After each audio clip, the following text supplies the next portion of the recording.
welcome to another episode of my podcast, One Woman is Twice Two Soldiers.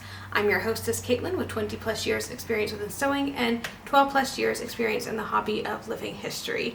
On this podcast, we explore things such as historic wardrobes, myth debunking, basically anything that has to do with my research that I just like to share. So if any of that sounds interesting to you, I would love it if you would consider subscribing or following along. So last time we looked at how I examine extant garments, and this time we're going to just look at some tales and stories of mending from the mid-19th century. So without any further ado, let's get started. Mending was incredibly common in the mid-19th century and throughout, honestly, most of history. The vast majority of extant dresses that I have seen show signs of remaking and mending. Most commonly, it's the front of the dress at the side boob where kind of the arm rests. I often see a lot of wear and tear there and a lot of mending spots. And most often this type of mending is accomplished by running stitches very close together, just kind of not really a zigzag pattern, but in a serpentine, and then going across and doing it the opposite direction, and sometimes on the diagonal as well, and that just kind of strengthens that area. But beyond mending, clothes, even when they have run out their use, were often taken apart and used for other purposes. So we're gonna spend the majority of this episode just reading period quotes. So it should be quite the cozy little episode with our lovely little 19th century dictation to both edify and also comfort us. And honestly, episodes like this where I just get to read 19th century literature and articles to you, they're some of my favorite.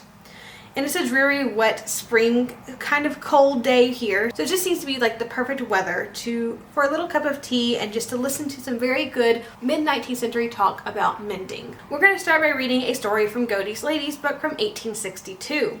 The story, or rather it's an article, is entitled Remaking and Mending and says this, quote, Shakespeare tells us that an old cloak makes a new jerkin, with which such authority and sanction for turning old materials to new purposes, we will make no apology for giving our readers a chapter of advice and instruction on some of the most feasible plans of turning old garments to good account. Many are obliged by necessity or as a matter of good economy to do this, and those who are richer and can afford frequently to purchase everything new for themselves, it will greatly add to their kindness to their poorer neighbors if, when they give a cast-off garment, it is accompanied by a little judicious instruction on how to make the best of it. We will suppose a poor woman receiving the gift of a lady's dress fully trimmed all over, and so near a fit that she might think it had been made on purpose for her, if it had not been a little too tight. Would it be the wisest thing that she could do to take and wear the dress just as she received it? If she did so, the probability is that she would do those about her, as well as herself and her dress, a great injury. She would most likely be very cross in her family, for that is often one of the ill effects of dressing too tight. She might too begin to think that she looks like so a lady with this full trimmed dress, that sundry becoming airs would be likely to creep over her. And as to the dress, nature would endeavor to free itself from restraint, and hooks and eyes would be bursting this way and that, and the flounces that are very suitable to a lady's mode of life would soon be torn and soiled in the household occupations of a poor woman. And in 2 or 3 weeks, this dress, that might have been made to do her good service for months, will have such a slovenly and torn appearance that it would be better to be put out of sight. We recommend, as a preferable course, that on receiving such a gift, all conspicuous and needless trimmings be taken off, and the body and sleeves be made a comfortable fit by putting in pieces where they are needed, for which purpose some of the trimmings will be useful. Or, if it should be a very full skirt, it might be better to take a breadth from that, which will serve to make a fresh body. If it is too long, or if it is rubbed and a little worn at the gathers, the skirt should be taken from the body, sewn on again at the right length, at the same time placing the middle of a different breadth to the middle of the body, so that the most worn part of the gathers to the place where they will have the least wear. This will oblige running up, opening at the back of the skirt, and making a new one. All this trouble will, however, be well repaid by having a comfortable and suitable dress, and ladies are much more likely to repeat a kindness when they see that their gifts are well used and valued. When a mother has worn a dress as long as she can, it will be strange if there is not enough, which is pretty good, left in the skirt, which will make a frock, or perhaps even 2 for a little girl. It is well to bear this in mind when buying a dress, and to choose one of such a pattern that would not be very conspicuous or unsightly if it should afterwards be used for children. Another good use to which to put a dress is by altering the body and sleeves to adapt it for a petticoat. It is well, however, not to be in a hurry to do this. Two mothers each had a good black satin dress. In the course of time, they became, as unfortunately all dresses will, too shabby or too old-fashioned for their wearer's use. One mother's picked hers to pieces, washed and ironed it, and made from it two handsome-looking mantles for her daughters. The other adapted hers to a petticoat, and spent 25 shillings in the purchase for new mantles for her two daughters. The mantles, made of the old material, were by far the best looking and most serviceable. Now 5 shillings would have bought a petticoat, and thus the saving of 20 shillings might have been made to the pocket of the husband. Bonnets may be lined or made from the cuttings of old silk dresses. A lady benevolently disposed can find the means of assisting a needlewoman in want of work by employing her to use up old pieces in this manner. She will hereby give the workwoman the means of earning a few shillings, and at the same time she will, at comparatively little cost, enable herself to rejoice the hearts of various old women by the gift of a comfortable silk bonnet. But what can be done with dresses that are so washed and worn to be of no service even for a child's frock or pinafore? Why, they may be cut up for dusters, and if they will do for nothing else, they will probably serve nicely for the little girls to learn hemming upon. Indeed, it only wants an active, noticeable mind to discover good uses for almost anything that may be had at hand, and to render it applicable to some of the requirements of the possessor. About the worst thing to do to old dresses is to carry them to an old clothes shop, or to dispose of them at the door of something out of a basket. Woolen garments, such as coats and trousers, offer rather more of a puzzle as to how to dispose of them. They are, however, articles to be by no means despised, as a peep into the working rooms of some old clothes establishment might soon convince our readers. Many a second-hand waistcoat, cap, or even a child's complete suit have been contrived from the refuse contents of the old clothes man's bag. These old clothes merchants, however, never cut up a garment that can by any contrivance of piecing and cleaning be made suitable to wear or to fetch a price in their original form. This is what a good home manager should also observe. Cheap bought shop clothes are scarcely worth the time and trouble of remaking into anything, but a bit of broadcloth that has been originally good may be brought into use over and over again when its original purpose has been almost forgotten. We have seen a good velvet cloak go through the whole family. After having been worn by the mother, it is made to a cloak for the eldest girl, and after she is done with it, into jackets for the boys.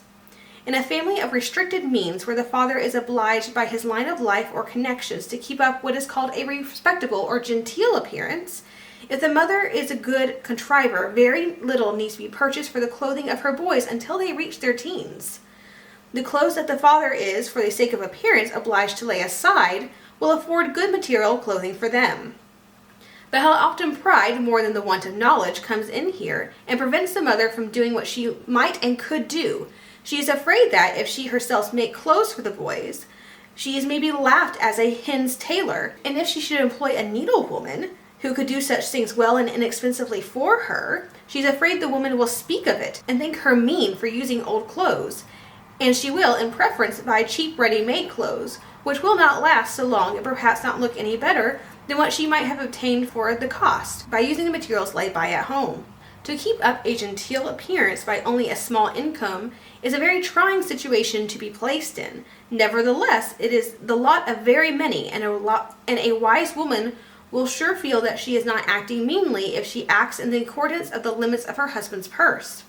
Nothing can be more mean than to increase his anxieties by indulging in any needless expenditure of dress. When it is designed to make any cloth garment into a smaller one, it is generally best to look upon it merely as a piece of material and not to attempt to bring any of the old seams into use. If it has been previously worn in the same family and not much soiled, a good dry brush may be all that is required for cleanliness. But if it has been long worn and made dirty, it is best picked to pieces and thoroughly washed. Good broadcloth will bear washing just as well as a bit of calico, and so will very many other articles that are frequently considered unwashable. Supposing the garment unpicked and brushed or washed, it should be well examined as to the thinner and thicker parts, and the smaller pattern laid on and cut accordingly, always observing to keep the nap of the cloth in one way from the top to the bottom of the garment. Much of the secret of the neat appearance of clothes made by tailors is in their flatly placing and pressing down all of their seams by means of heated irons. The seam should be opened out, that is, each side of the seam should be folded back and damped and smoothed by a hot iron before the lining is put in. As to the pattern, the best way to obtain one is from a tailor, and a great assistance in making up may be obtained by observing how the article picked to pieces was made. All visible buttonholes should be made with silk and not thread, and a strip for strengthening laid where the buttons and buttonholes are to be. There is no reason why clothes of this description, made by women, should either be bad fitting or the work clumsy looking. This is not always the case, and any woman who has learnt the use of her needle and uses her powers of observation might as well rival the tailor as not. Odd cuttings of cloth are serviceable for mending and remaking the tops of boots. Footstools may also be covered with the remaining pieces, and if braided with a lively colored braid, have a neat and ornamental appearance. We have also seen made from the tails of coats a work bag, which had a pattern with colored wools worked on each side and had really a handsome appearance. Girls in a family might as well just use such materials to exercise their fancy and ingenuity upon, and so often save a good many wasted shillings. Hearth rugs are sometimes made by cutting cloth into strips, 1/2 inch wide and 2 inches long, and knitting them together with string. This is done by inserting the pieces of cloth exactly at the middle with a loop of the knitting and drawing it very tight. It is rather hard finger work, and some make the rug by sewing the strips of cloth onto a piece of old carpet or onto another strong material that is maybe already at hand. This sort of rug will in winter form a very comfortable addition to a poor man's fireplace. But when all the best bits have been employed for use or fancy may dictate, there will still remain some rough or thin cuttings which cannot be worked up anyhow, and what is to be done with these? Perhaps we could not easily answer such a question had we not recently heard a girl say, "Oh, mother is very glad indeed of such pieces. When she gets any, she washes them thoroughly and lets us children cut them up very small indeed, and fills a case with them to make a pillow. All our pillows and bolsters, and even the beds at home are made like that, and we find them very comfortable. Mother can never afford to buy proper beds for all us children. Carpet ravelings will make the very best stuffing for pillows. It is difficult to tell them from hair." End quote. I think that one had some very good information on how to cut up dresses or other things into making garments. Our next little quote is actually one of my favorites. I quote it all the time when I wear my black silk dress, the one that I based off the first original that I purchased. Because it is all black, I am constantly being asked who I am in mourning for, and I have to explain that black is a fashion color and not just for mourning. I also have somewhat of a thing for collecting original black silk bodices and dresses. It happened quite accidentally, honestly, but I have over 6 original black silk bodices and dresses from the 1860s. And they're all in different styles. Most of them have been completely remade at one point. But this is my favorite quote. It was written in 1859, and it is from The Philosophy of Housekeeping by Joseph Bardwell Lyman. And it has information on really about purchasing fabric, but it has some good wisdom on selecting fabrics with the goal of remaking in mind, showing that how a fabric can be reused and not thrown out should be on the wearer's mind from the very budding thought of a new dress. Quote, "If a lady can have but one silk dress in a series of years, she will find that a black silk will be of more use to her than any other color. Black is becoming to every complexion, and a black silk may be worn at a wedding, a party, a funeral, or to church. It is nowhere out of taste except in the kitchen. It may be made gay with bright trimmings or severe with those of the same color. It can be worn with hat or in wrappings of every hue and is never out of fashion. If the silk is figured, let the figure be small and the same on both sides, with no up or down to it, so that when worn at the bottom, it can be turned upside down, and when soiled outside, it can be turned inside out. Be careful too that the figure is well woven in and no long threads left on the surface. These will catch everything and will soon be worn off or frayed out, so that no care or skill can restore a new appearance to the dress. If the silk be plain, let it be of excellent quality, not stiff or inflexible, but soft and pliable, and when pulled in bias folds, easily returns to its former shape." End quote. Also not stated, but evidence from my collection, a plain black silk is very easy to come by, and if you have to remake a dress and find yourself short on original dress fabric, it is no trouble to go and purchase half a yard or so to complete the remake. I have an original 1860s bodice in my collection that is now in the style of very late post-war, about 1866 or so, with very small coat sleeves, angled fringe trim, and a peplum. Lovely little bodice. When you turn it inside out, you actually see stitch marks from where there used to be a round trim that was set in, again, a rounder shape, not angled, and it was taken off and replaced with the fringe, probably around when French when fringe and angle styles came back into fashion around 1864. It wouldn't actually surprise me at all that the sleeves were cut down from an earlier style as well, but if the dress wasn't terribly old, it could have also just originally had coat sleeves. They show up around 1863 or so. When you open the bodice, the first thing you'll notice that the skirted part of the bodice, which is called a peplum, has a lining that is a different color than the bodice lining. Upon closer inspection, I actually realized that the fabric of the peplum, like the outer black fabric, is ever so slightly different from the original bodice fabric. There's a slightly different weave. The threads are slightly closer together and the fabric's a little bit thinner than the original bodice fabric. That is when I saw that the bodice has its original piped edge from when it was just a straight round waist. And the peplum was quite literally just whipped on top. So when skirted bodice or peplum bodices started coming back into fashion, this lady really went out to go buy half a yard of silk, of black silk and some polished cotton, cut herself a peplum, turned under the raw edges, then whipped it to her bottom edge without removing the piping. It's genius. Lazy Victorian dressmaking is some of my favorite things in the world. It's fantastic. And you have to get a magnifying glass out to see the peplum isn't the same fabric. Now, had this lady had a dress fabric in a different color or a design, she likely wouldn't have been able to get the same fabric again. But because she used black silk, she was able to get her hands on some more that was virtually indistinguishable except on very close inspection. We'll go for another quote, this time from 1870. It is the Young Lady's Treasure Book, a complete encyclopedia of practical instruction and direction for all indoor and outdoor occupations and amusements suitable to young ladies. I love 19th century titles, and they're like paragraphs. It's hilarious. It has a whole chapter on altering, mending, and the care of clothes. Let's see what it has to say. Quote, "To turn and alter a half-worn dress is much more difficult than that of making a completely new one, and a few suggestions on the subject may not be out of place in a work of this kind, in which practical a task than usefulness is the chief aim of the writer. The first step to be taken towards remodeling a dress is to pick it to pieces, and to carefully sponge or otherwise cleanse each separate portion of the skirt, bodice, and sleeves. A small, sharp-pointed penknife is better for this purpose than a pair of scissors. If the material should be silk, all the breast must first be shaken, dusted, and then brushed with a soft brush. If this should not work sufficient renovation, sponging may be necessary, and the best preparation for this kind of silk is obtained by boiling a black kid glove for 2 or 3 hours in a quart of water. When the mixture is cold, the breast must be sponged with it thoroughly on both sides and afterwards folded up and laid upon a clean cloth or towel. When all are finished, the silk must be rolled loosely in a towel and ironed on the following day on the side that is to be turned in when the dress is to be remade. The kid water has the effect of renewing the black, and this process thoroughly cleans the silk without imparting any disagreeable stiffness that is too often characterizes a clean silk. All dresses made of wool, or materials that will not wash easily, should be thoroughly brushed and shaken as often as they are soiled or dirty. And garments worn out of doors, particularly those worn in the street, should be thoroughly cleansed before being put away. As soon as a dress is worn out or frayed at the bottom, repair it by putting a new binding on, that would be the hem braid, and if the lining or facing is torn, replace it by a new one. The comfort of a whole garment is one of the luxuries that every tidy woman must appreciate. Excellent petticoats may be made from all wool dresses that have done duty until one is tired of them. Economy is much furthered by taking care of one's garments. Dresses, when taken off, should be well shaken, and if silk, dusted.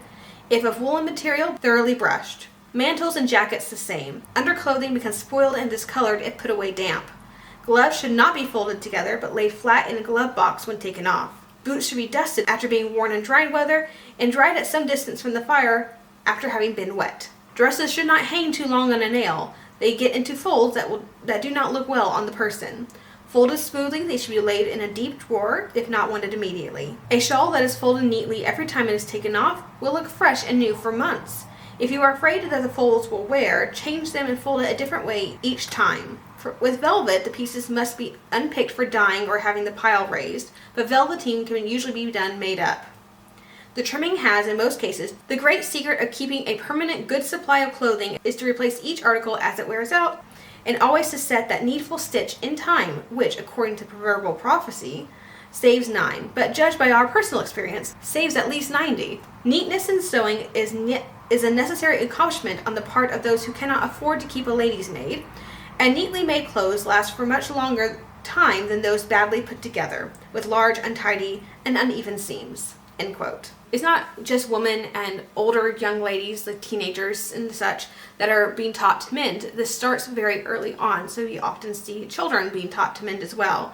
There's a cute little blurb on little girls learning to mend. It's found in The Nursery, which is 1869. It's on the chapter of learning to be useful, which I love because I believe that children learning to be useful is just as important as they're learning to be kind or well-read. A useful person is always liked and appreciated in proper circles.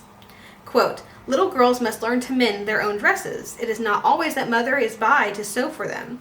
Little Esther loves to play as well as work, and sometimes she tears her robe. She must learn to sew and to cut and fit a dress nicely. Then she can be of service not only to herself, but to others." End quote. And there's a cute little sketch of Esther learning to mend her own dress. These little books, especially these children's books, are some of my favorites because you get to see scenes of everyday life.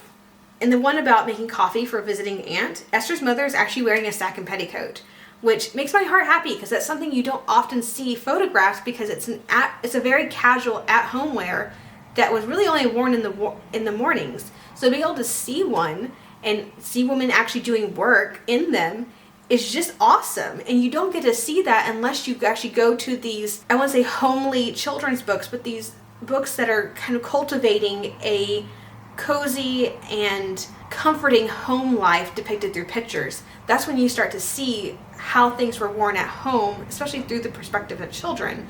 And it's very interesting. And actually teaching children things, especially importance of things like mending, is actually a very common theme in nursery books.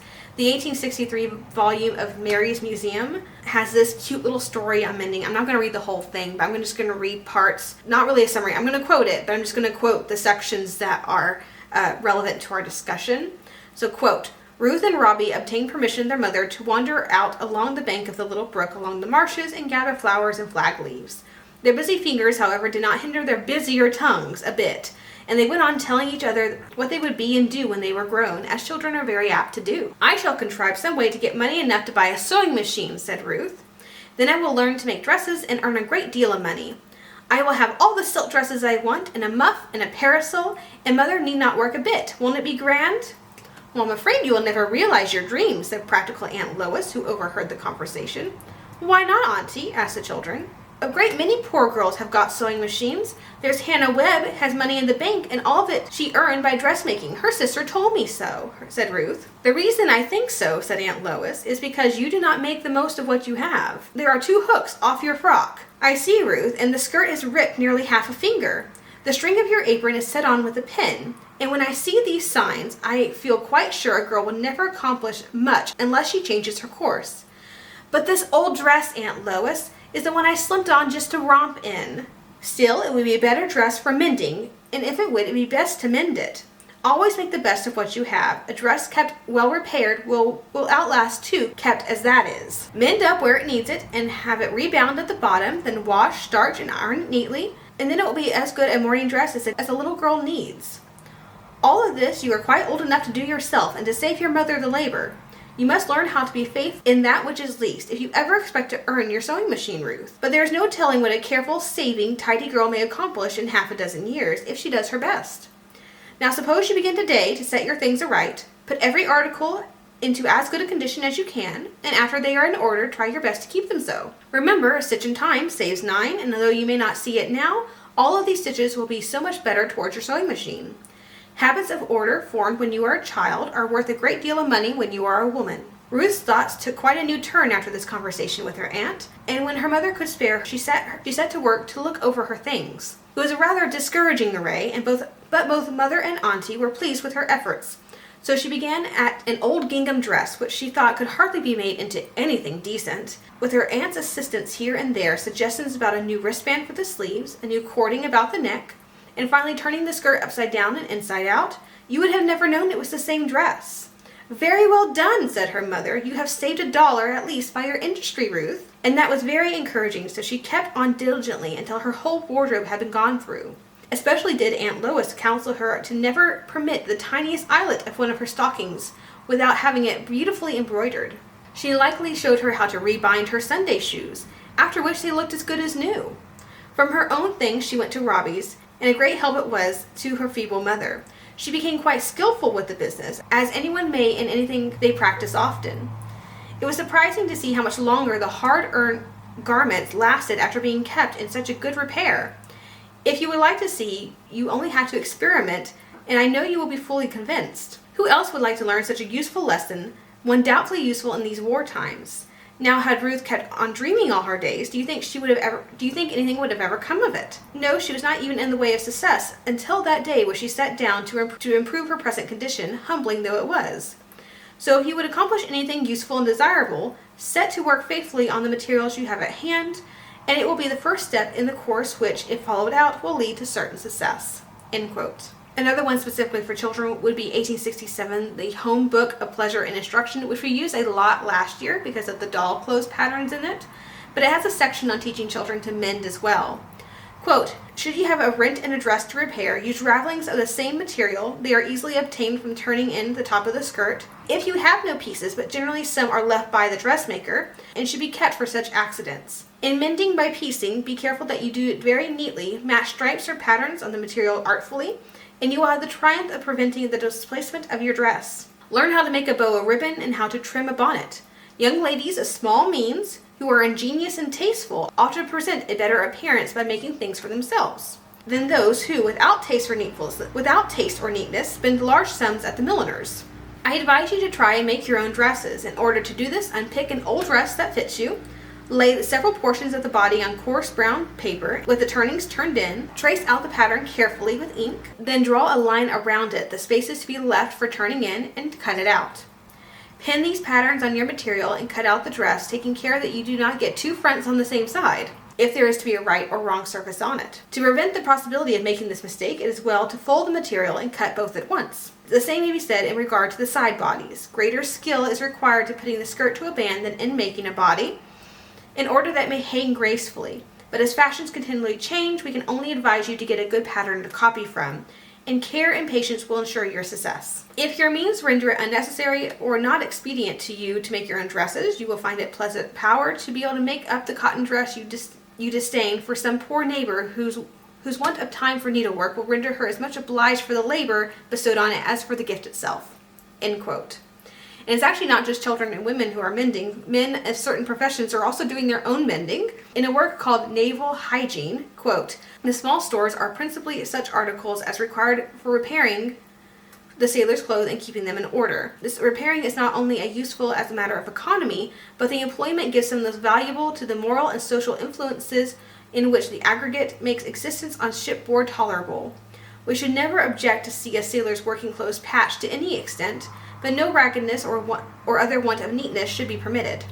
There is generally one afternoon of the week allowed for mending clothes, and probably the happiest moment of an old sailor's life is when he threads his needle to sew a patch on his trousers, having previously spent nearly half an hour in selecting a proper patch, arranging everything in order around him, and adjusting his spectacles. It must carry him back to the innocent and happy days of his childhood, when he probably contemplated the features of his grandmother similarly occupied. The sailor should never be deprived of his mending day without very good and urgent reason." End quote.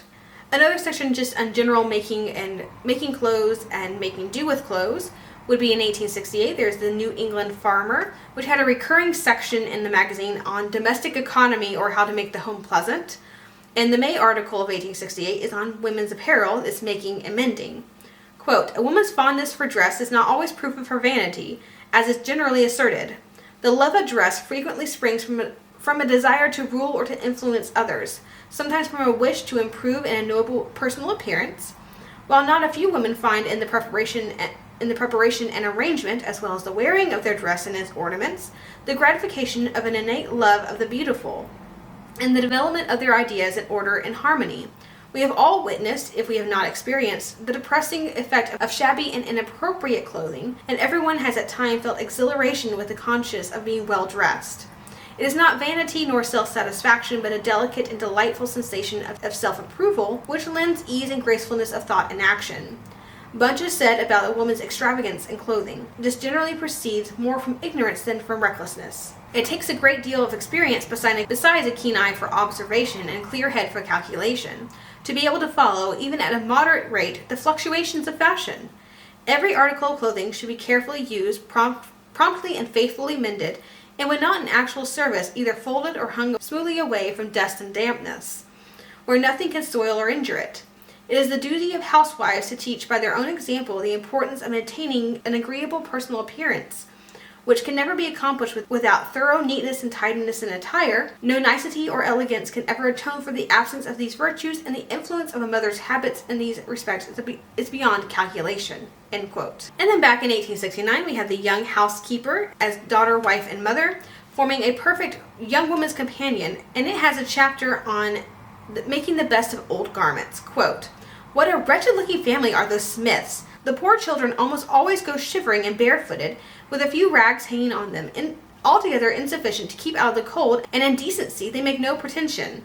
They now and then have on a garment that seems to have been good for something, but is all in slits for want of repair. The little girl wears a woman's bonnet bent in all manner of shapes, and the boy's coat drags in the mud, while the frock of the third barely covers the knees, for want of a tuck or two being let out. What a respectable appearance Miss Brown the schoolmistress makes! With her small salary it is astonishing she can afford it.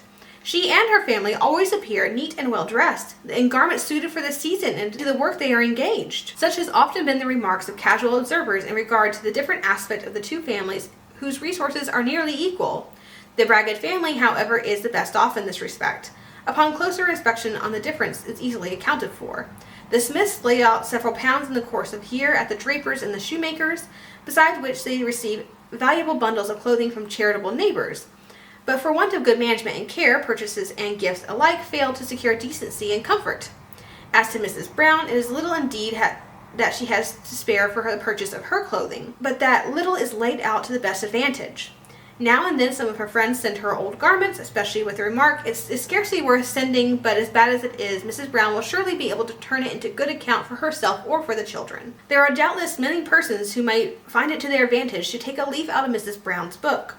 Even those who do not, as she, stand in need of assistance of friends, may be glad of a hint to assist them in turning their half-worn garments to the best account, either for themselves or others. In cutting up old garments, it is of great advantage to have a portion of the same material anew. For this reason, when purchasing a new garment, buy a little additional quantity sufficient for repairs, and take care that it is kept for that purpose and not wasted in any way. It was formerly the custom of all thrifty women, when buying a gown, to buy an extra yard for new sleeving. To be sure, a gown in those days was a much more expensive affair than a gown is now, and people were much more concerned to make it last as long as possible. But it should be remembered that if 6 gowns can be bought for the money that is used to buy 3 or 4, they cannot be made up in the same time if done at home, nor the same money if put out. Any tolerably handy woman, though she may not choose to venture upon cutting out and making a new dress, may easily repair one having an old pattern and lining to work by, and the very creases and stitches for a guide, if by doing so a gown will wear half as long again. The price of a little over the quantity at first, and an hour or two employed at the work, are certainly well bestowed. The same remark applies to the garments of men. Unless they be bought ready-made, the cuttings should be inquired for, and carefully preserved for the purpose of repairing. Every working man's wife should know enough on the art of tailoring to enable her to sew on a button neatly, or to mend any garment of her husband's, and when this past service for him, to cut them up for her children. If any new pieces remain, they should not be forgotten when the making is set about, and in forming the plan it should be so arranged as to employ them to the best advantage. If there not be enough entirely to sew to new top the article, the new stuff should be used for those parts which will be the greatest strain or rubbing, such as under the arms of a gown or coat, where the difference of color will be the least perceptible. But whether or not there is any new pieces at command, we will suppose that there is a garment to be repaired for a grown person or cut up for a small child. If but a little mending is required, it is possible the pieces sufficient for the purpose may be taken from the garment itself without at all injuring its appearance or strength. Some parts of the flaps of the coats are double from the underneath part, of which a small piece or two may be obtained. A gown made a few years since will afford from ample fullness of the sleeves sufficient to make sleeves of the present size, cutting away all that is worn, and even pieces that may serve for repairing other parts. In gown making too, there is often a piece of facing and a front pocket hole in which, in case of need, might serve to mend a small hole or two. Perhaps some portion of the fullness of the skirt might be spared for new sleeves or repairs, for new sleeving or other repairs. These matters should be well thought of before the cutting up begins. The garment should be well brushed and shaken to free it from dust and afterwards picked to pieces. But unless it be so dirty that the working would be unpleasant, it is better not to wash it till the new one is made up, or at least till so much as is needful is unpicked. If it is intended to turn the article, of course the whole sewing must be undone and the pieces perfectly separated. In this state, all woolen garments should be cleansed. If the entire article is not so dirty as to require washing, grease spots may be removed by rubbing in with a little vinegar, a little French chalk powder, or a little spirits of turpentine. In print dresses and other materials that do not bear turning, the breast seams may be saved, but it is better to unpick both the gathers and the bottom hem and to press out the creases with a cool iron. It is always an advantage, when making up afresh, to vary, if only by a few threads, the places of the turnings. If the edges of the bottom is much worn, it will be better, and instead of unpicking the hem, to turn in the edges to fell them together on the inside. It is a good plan also to pick up the old pocket holes and open other seams, so bringing the strongest part of the stuff to the part where most strength is required. The body and sleeves, unless they fit exactly, are better to be picked to pieces and remade. An ill-fitting garment, whether it be too large or too small, never looks well and soon wears out. Therefore, when the work is in hand, a little extra time is well bestowed on securing its fitting properly, as well as making the seams and creases fall not exactly where they did before. These are marks applied to the making of a garment in its original size, or nearly so, and generally speaking, it answers to the best when a grown person's garments serve for a grown person again. Now, supposing that it suits better to cut it up for a child, before cutting the garment, it may be worth considering whether it can be contrived to serve for two. For want of this matter, a gown that has been hastily cut up for one frock, and a great bundle of pieces remaining, almost but not quite enough for another, or perhaps so wastefully cut as to be of little use for any purpose. The length of a full-size gown will be sufficient for 2 frocks for children from 5 to 7, perhaps requiring a false hem or a bit of lining at bottom. The body and sleeves of the gown will make at least the same for one frock, and enough may be taken from the fullness to make the other. Perhaps both may be taken out of the fullness. In that case, the large body will make a spencer for additional warmth when going out of doors. If a frock is required for a taller girl, so that 2 skirts of the same cannot be got from the gown, enough may be taken to make one for a very small child, or perhaps a dress for a boy. The waist now being worn very long, a small quantity suffices for the skirt, and pieces can be cut to great advantage. A thrifty woman with a family of children of all sizes has been known to contrive 3 frocks out of one full-size gown, taking the skirts of 2 from the depth of the skirt, and from its fullness a third or more, from which to make the third set, and pieces which, together with the gown body, made out 3 frock bodies. It is a good way to cut paper patterns of each piece required for the body and sleeves, and to lay them on the material before cutting out, so as to cut one after another to the best advantage. The same way may be done with men's woolen garments. Every notable housewife should keep a good paper pattern of trousers, waistcoat, and gaiters for her husband, and of a jacket and coat and trousers for her boys. Then, in case of an old garment coming into her possession, she can find out the best use to which to put it. If well contrived, a pair of men's trousers will be cut up from a boy, free from the worn part, and also a pair of gaiters and a cap from the pieces above or below. Or if neither of these is required, the pieces will serve to repair the trousers as long as they last. Unless it is intended to turn the material, the straight side seam may remain, and the side pockets, but all the rest should be carefully ripped. The paper pattern is then to be spread on the side to the side and the top to the top. Thus, the worn part is easily cut away and the extra width and the strongest part of the material will be secured for the new garment and the whole of the spare length left at the bottom. The lining of a well-made waistcoat is very serviceable. It serves as a good pattern for another and may be new covered or cut to a smaller size for a boy. By a little contrivance in this way, some women get a happy knack of tailoring. A full-size shift or chemise will make 2 smaller ones for a child 5 years old. Thus, pick out the sleeves and take 1/4 yard out of the middle from the top to the bottom, both of the front and the back, and cut across the middle of these 2 double halves as to divide them into 2 equal lengths, the upper halves narrower than the lower. Join one narrow half to one wide half lengthwise and the other the same. Thus both the gore seams are saved and the small shift bodies are formed, half the bottom of each ready to be hemmed. Perhaps the old sleeves will serve to cut one small pair, or both pairs may be got out of the piece taken from the middle, the thinnest part which will do to lay under the shoulder parts, if worn, as most likely they are. This supposes 2 shifts of equal size, but if it is desired to have one larger than the other, it is only allowing rather more than half the length at the bottom and joining together at the bottom halves of the larger shift and both of the top halves for the smaller. And the making up of old linen should be done more slightly than new work. And the thread or cotton better not be quite as thick if great strength is required. Linen, however old, is valuable for the use of young infants, being much softer than calico. A full-size shirt sleeve will cut 2 shirts for a babe, and though much worn, is worth running up slightly. A flannel or other petticoat, when worn thin in front by the friction of the stay bone or the pressure of the knees, may be made to last much longer by being bound afresh and turning it partly round so the parts where the sides fall in the front and the back, and any holes darned or pieced. End quote. And I think we're just about all out of time today, but I just love these explanations on how to keep your clothes fresh. I find it useful even today. I mean, I do dress a little bit old-fashioned, so it does make sense that these work for me. But I think even for most people, these would work for modern life as well as historic. Just giving you ideas on how to make your garments new. Especially if you're getting into the trend, I'm hoping this trend stays, but buying quality materials, saving up a little bit to get the good natural fibers that are going to last. And it may be of note to maybe think about such things as, okay, can I turn this fabric inside out and use it if the one side becomes stained or worn? And it's a good thing to actually process that, so we can actually learn from people in yesteryear on how to do this thing that we're trying to learn how to redo. That is so much of history, is people having a skill set, the next generation thinking they know better and do something rather stupid, forgetting all that knowledge, and then the next generations realize, actually, the old people kind of had it right. That was a much smarter way to do things. But by then, a lot of people are dying off and they don't know those skills.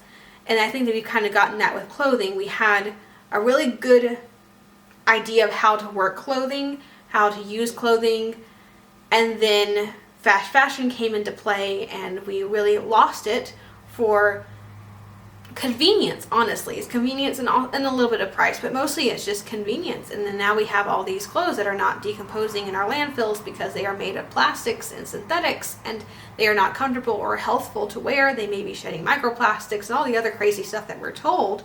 And people are starting to realize, oh, maybe there was something to wearing all those natural fibers, and it's starting to go back to that, but then realizing how much more expensive things can be. And I think we're finally getting to the place where maybe a lot of people are realizing how clothes worked 150 years ago. We need to maybe have a fewer clothes, but take better care of them, and learning all of these skills. And that's one of the reasons I wanted to do this episode, is to give you ideas, and also just so you realize that you're not doing anything new. This has all been figured out before. We can always learn from people in the past. So please let me know in the comments if any of these quotes resonated with you, or if you were inspired to go mend your own clothes right now, because I know I am. And that will just about wrap up this episode of One Woman is Twice Two Soldiers. Thank you so much for listening to this episode on mending. I've had a lot of fun researching for this. I love just reading out these old quotes and learning things and finding things like Esther's mother in a sack and petticoat. Those are very neat things for me to find that I didn't know existed before, and now I'm also feeling inspired to go back and look at some of the children's books that I have saved and the nursery books that I have saved to go see what else I can find. Next episode, I'll be sharing a series of skits on why you can't trust family lore and word-of-mouth documentation for extant pieces. So be on the lookout for that episode in the coming few weeks. If you have any questions or comments, you can email me or find me under Instagram or YouTube under the name Caitlin Kearns. I hope you have enjoyed this episode of One Woman is Twice Two Soldiers. If you did, please leave a review on Spotify or on YouTube, or comment on YouTube and share this episode with your friends. Also, please do not hesitate to tell me any topics you would like me to cover in future episodes. Have a fantastic week, and I'll see you back here in the next video.